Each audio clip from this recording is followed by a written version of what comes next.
Assalamualaikum dear students, welcome to Pass Education System, the best leading institute for your entrance preparations.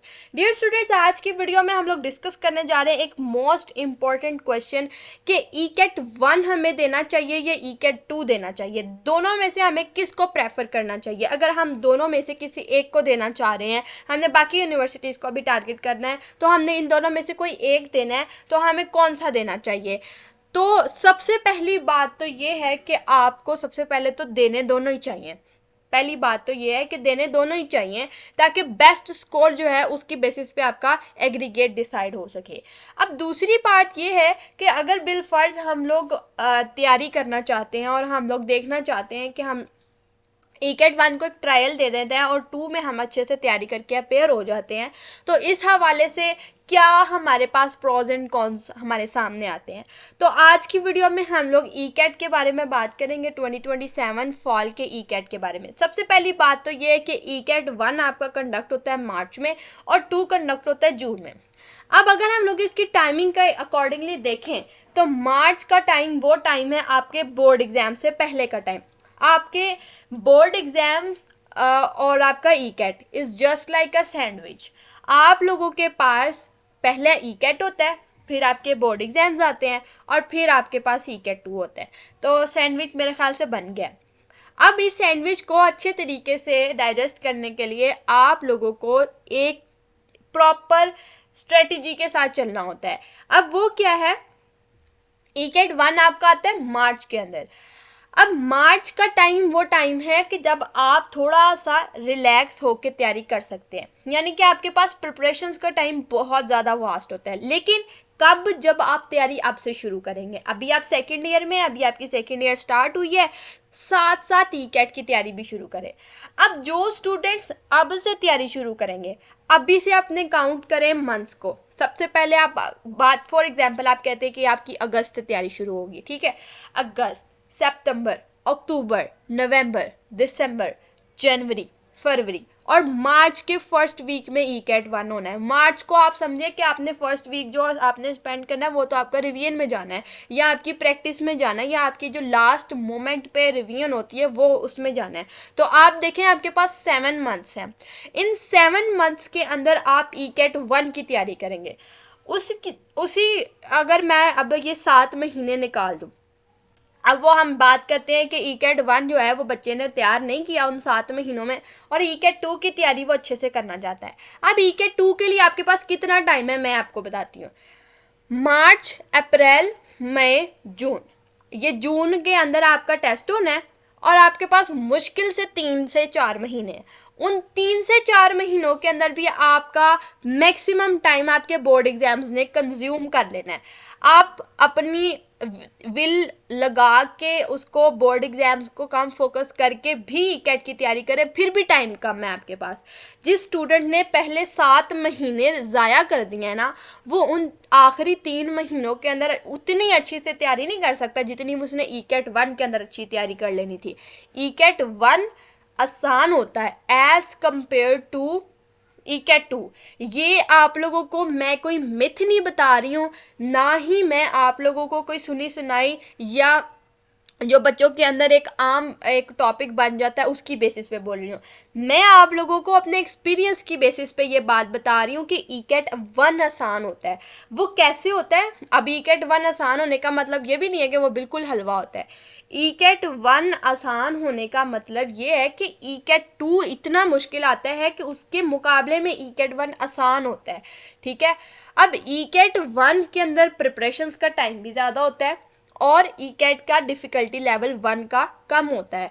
और मैं आप लोगों को इस चीज़ को प्रूव कर सकती हूँ, अगर आप लोग हमारे व्हाट्सएप चैनल के अंदर जाके ECAT के स्टैट्स देखें तो ECAT 1 के स्टैट्स अगर आप देखेंगे तो ECAT 1 के अंदर आप देखिएगा कि एवरेज कितनी रही है स्टूडेंट्स की और टॉप कितने मार्क्स के ऊपर हुआ है। और ECAT 2 के अंदर टॉप 340 प्लस पे हुआ, जबकि ऑलमोस्ट 360 या 70 प्लस पे ECAT 1 के अंदर टॉप हुआ है।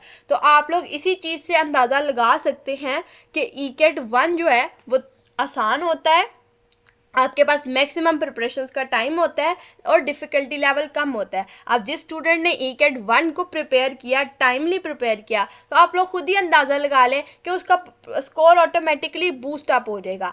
अब ई कैट 2 एक तो मुश्किल होता है, ऊपर से बोर्ड एग्जाम्स के बाद होता है, और फिर प्रिपरेशंस के लिए टाइम भी सबसे ज़्यादा कम ई कैट 2 के लिए होता है। आपके पास ई कैट 1 के लिए 7 महीने हैं, 7 महीनों में 2 साल का सिलेबस कवर होने के बाद रिवाइज भी हो सकता है, लेकिन ई कैट 2 में जो 3 महीने हैं उसमें सिलेबस मुश्किल से कवर ही होना है सिर्फ। ठीक है, तो क्योंकि अब यहाँ पे अभी जो आपको तैयारी करवाएंगे, अब हमारा जो बैच अभी स्टार्ट होने जा रहा है, मैं अभी थोड़ी देर तक उसकी डिटेल्स भी आपके साथ शेयर करती हूँ। अभी जो हमने अगस्त के अंदर हमारा बैच स्टार्ट होगा, उस बैच के अंदर NET 1 नेस्ट यूनिवर्सिटी का NET 1 आने से पहले पहले हमने आपका सिलेबस कवर करवा देना है। आप खुद काउंट कर लें कि दिसंबर या जनवरी के अंदर अगर आपकी डेट आ जाती है तो आपके पास कितने महीने हैं, अगस्त सितंबर अक्टूबर नवंबर दिसंबर, आपके पास 3 से 4 महीने हैं। उसके अंदर आप लोगों ने तैयारी करनी है नेस्ट यूनिवर्सिटी के NET 1 की। अब इन 4 महीनों के अंदर आपने वो सिलेबस कवर करना है जो आपने 2 साल में किया है, और इन्हीं वही आपके 3 से 4 महीने होंगे। लेकिन ई कैट 2 के टाइम पे आपके वो 3 से 4 महीने भी कम पड़ जाते हैं। वो कैसे कि आपका बोर्ड एग्जाम आपके उसमें से आप तकरीबन मई का आधा महीना तो लगा लें कि आपका बोर्ड ले जाएगा। ठीक है, आपके पास भी पीछे कितने महीने बचे, 3।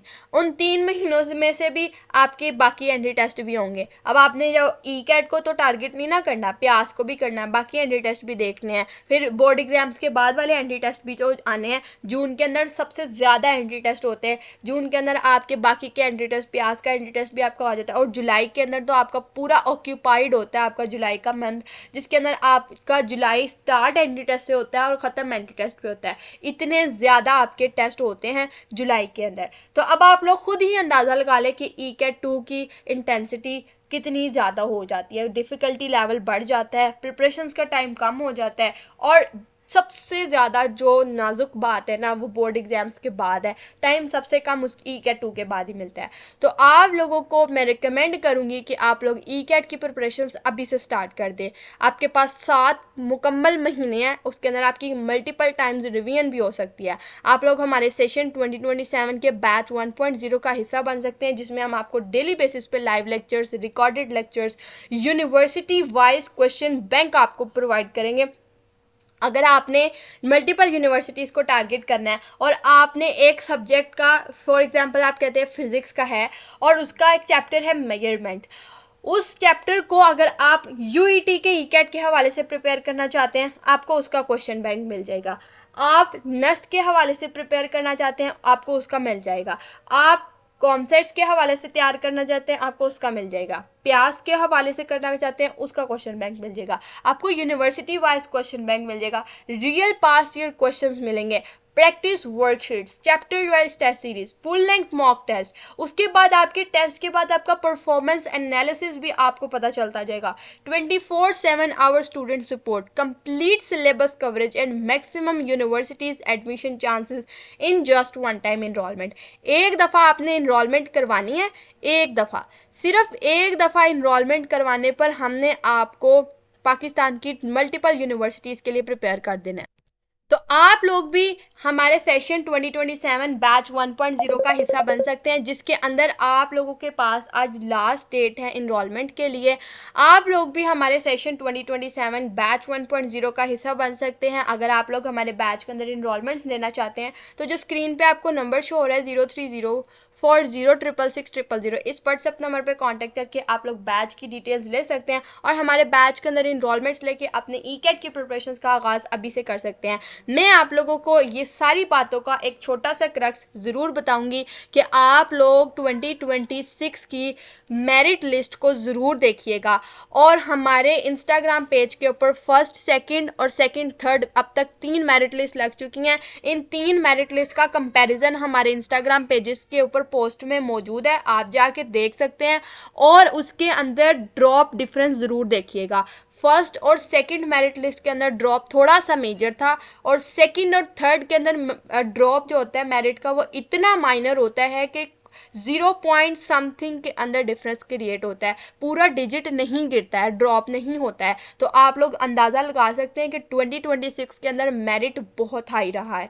स्टूडेंट्स ने 2025 के मेरिट के अकॉर्डिंगली प्रिपरेशंस की हैं, उसके अकॉर्डिंगली अपनी प्रेफरेंसेस को सिलेक्ट किया, लेकिन जितनी प्रेफरेंसेस उन्होंने सिलेक्ट की हैं उनके लिए वो जिनके ई कैट में मार्क्स कम थे या जिनका एग्रीगेट कम था, उन स्टूडेंट्स के लिए सिलेक्शन बहुत मुश्किल हुई हैं। तो आप लोगों के लिए भी ई कैट के अंदर अब नेगेटिव मार्किंग ख़त्म हो गई है, तो कंपटीशन ऑटोमेटिकली बहुत बढ़ चुका है और ई कैट का डिफ़िकल्टी लेवल भी 2026 के अंदर बढ़ा था। तो आप लोगों ने भी अगर ई कैट को एस करना है तो नेगेटिव मार्किंग ख़त्म होगी, इस बात से रिलैक्स मत हो। इसी की वजह से कंपटीशन बहुत बढ़ भी चुका है, डिफ़िकल्टी लेवल भी बढ़ा है और उसके साथ साथ ई कैट के अंदर मेरिट का कंपटीशन भी बहुत बढ़ चुका है। तो अगर आप लोग खुद को ई कैट के अंदर अपने यूईटी के अंदर अपना एडमिशन सिक्योर करवाना चाहते हैं तो ई कैट के अंदर आपको ब्रिलियंट स्कोर लेके आना पड़ेगा। 350, अब कोई 250 या 300 प्लस मार्क्स के ऊपर आपका एडमिशन आसान बात नहीं है। अब आपको 350 स्कोर करना है, 350 स्कोर करेंगे तो ही कंपटीशन में लाइक करेंगे, वरना आप लोग भी तीसरी चौथी मेरिट लिस्ट का वेट करते रहेंगे। So don't wait for anything any else. आज हमारे बैच की भी लास्ट डेट है, आज ही हमारे बैच का हिस्सा बने और अपनी प्रिपरेशंस को स्टार्ट कर दें। अभी से हमारे स्टूडेंट्स के साथ आप लोग प्रिपरेशंस को स्टार्ट करेंगे, इंशाल्लाह यूनिवर्सिटी यूईटी के अंदर आप लोग अपना एडमिशन ज़रूर सिक्योर कर लेंगे। दुआ में याद रखिएगा। अल्लाह हाफिज़।